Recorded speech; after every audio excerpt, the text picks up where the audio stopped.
So today I'm with Theresa. Theresa, I met you 6 months ago. Back then you told me your name was Monique, but today you're telling me that's your middle name. So Theresa Monique. Today you're Theresa. So how have you been? I haven't seen you in 6 months. What's been new with you? Pretty much the same thing, you know. Pretty much same thing. But now there's like different kind of programs to like help me get off the street. So hopefully I can get into one of those. What's holding you back? Well, I barely just recently found out about them. So nothing really. I'm just like trying to figure out which one I want to go with, you know. How old are you now? 37. 37? Yeah. Okay. So yeah, there's lots of options for detox, for treatment. There definitely is different options. Hopefully you choose something, soon, so that you can start getting that help. I saw you the first time. It was cold. You were wearing a couple sweaters. I remember it was cold that day. And today it's the opposite. It's extremely hot, right? You have an umbrella to keep the sun away, and it's just very hot for everybody out here. How are you dealing with the extreme heat? Well, it's basically like the umbrella, lots of water, and keeping cool like that. Splash pads. Splash pads? Yeah. Okay.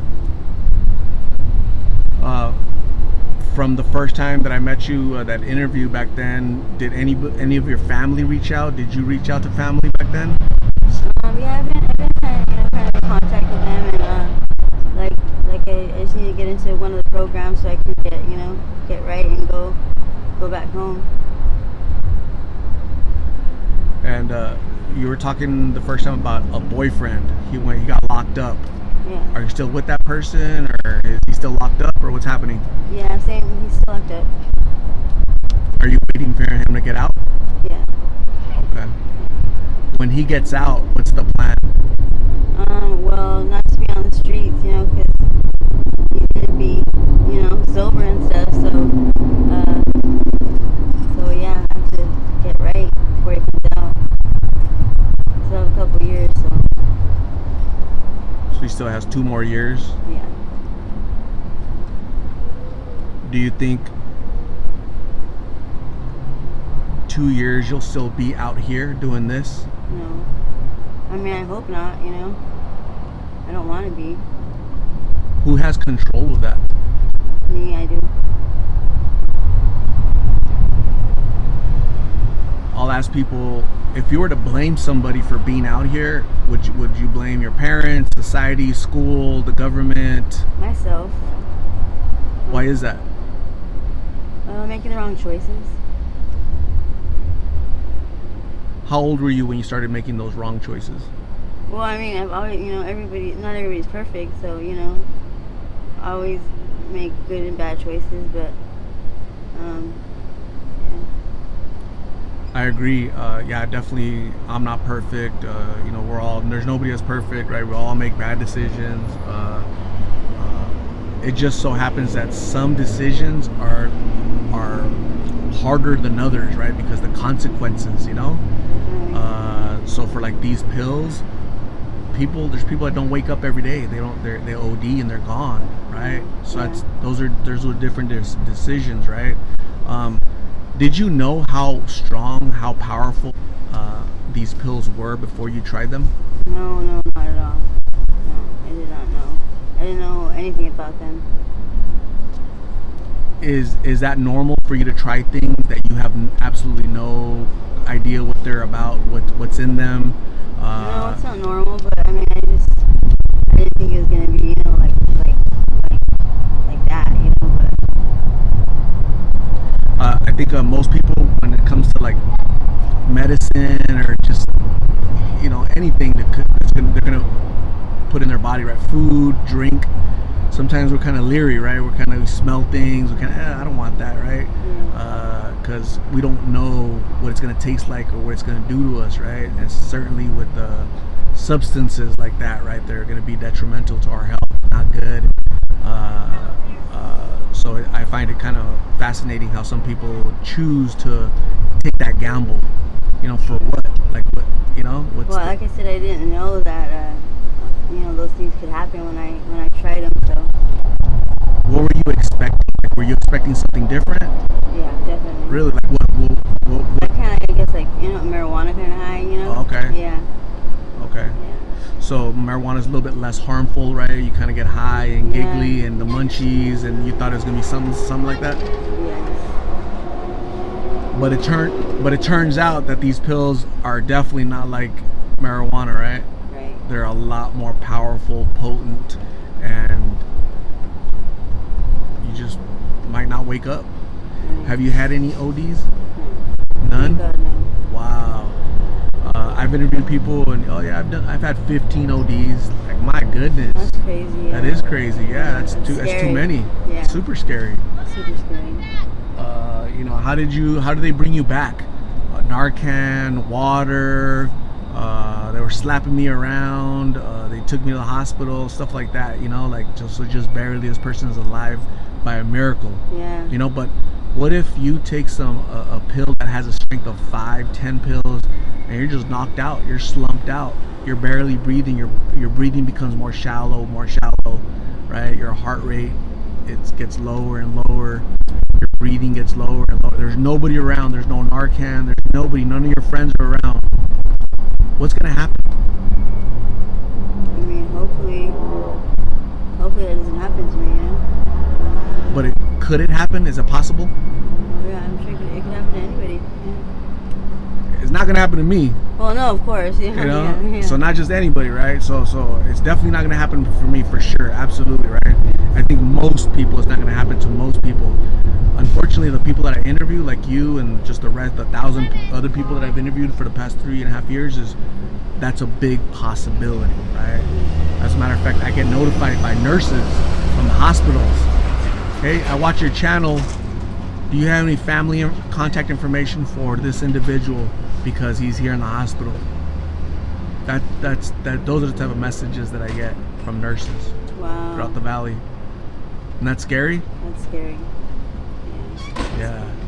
So I'm glad I'm having this conversation with you, because we got to talk about decisions that we make, right? That we all make at some point in our lives, right?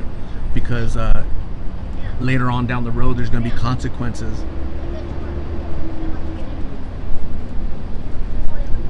Mm-hmm. So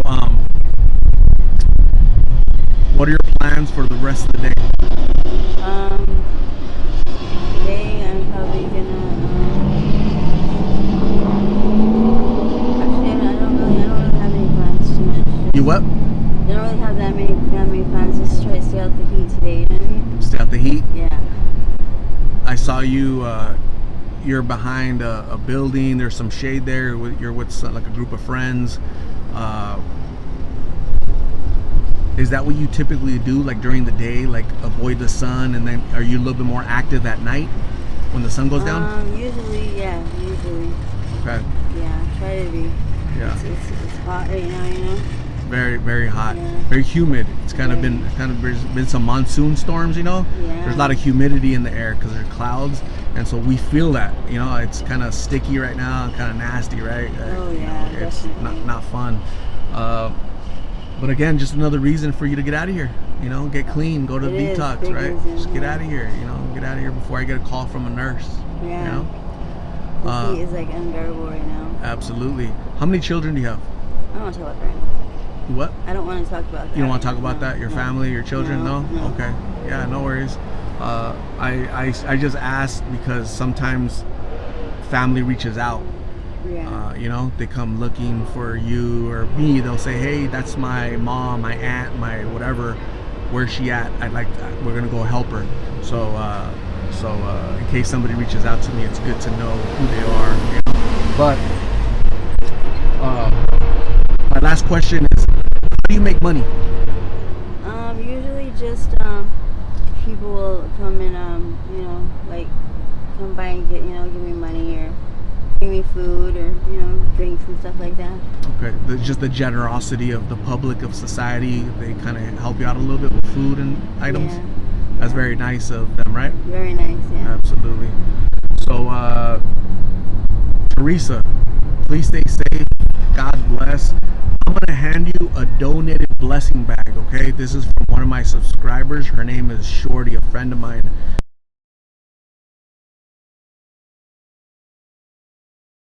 Okay, so there's some toiletries.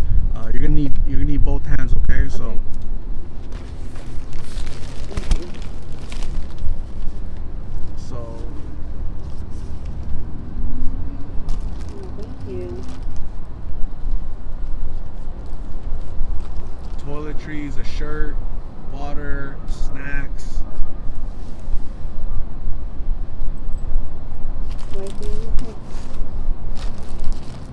Thank you very much. Are those items you can use? Oh yeah, definitely. Some hand wipes in there. Yeah. Thank you. There's also a $5 gift letter. There's a letter in there with a $5 gift card at QT. You want to pull out the letter really quick? Okay.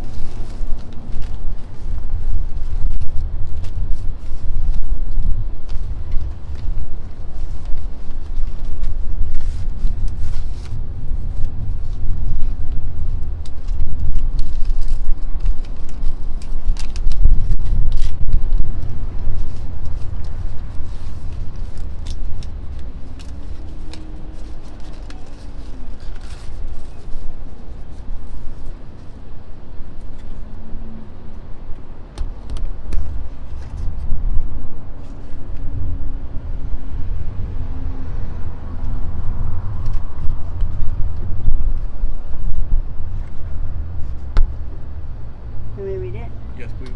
Okay, it says, first I want to say thank you for accepting this blessing bag my family and Sandra helped me make for you. I only ask that you do me a favor and say a prayer for me as I battle my struggles with depression, anxiety, and awful thoughts as well. When you can, please pay it forward and bless someone by simply being a friend and helping someone in need. I hope these items help out a little. Be safe and please call Art to go to treatment. We do. We really do care for you and are praying for you. Love, Shorty. Thank you. Awesome, Theresa. Thank you very much, Shorty. I appreciate you. I appreciate you, Theresa, sharing your story. It was nice seeing you after 6 months. Please get better, get well, and I'm gonna give you my card with my number on it in case you need a right of treatment or somebody to talk to. Okay? Okay, thank you.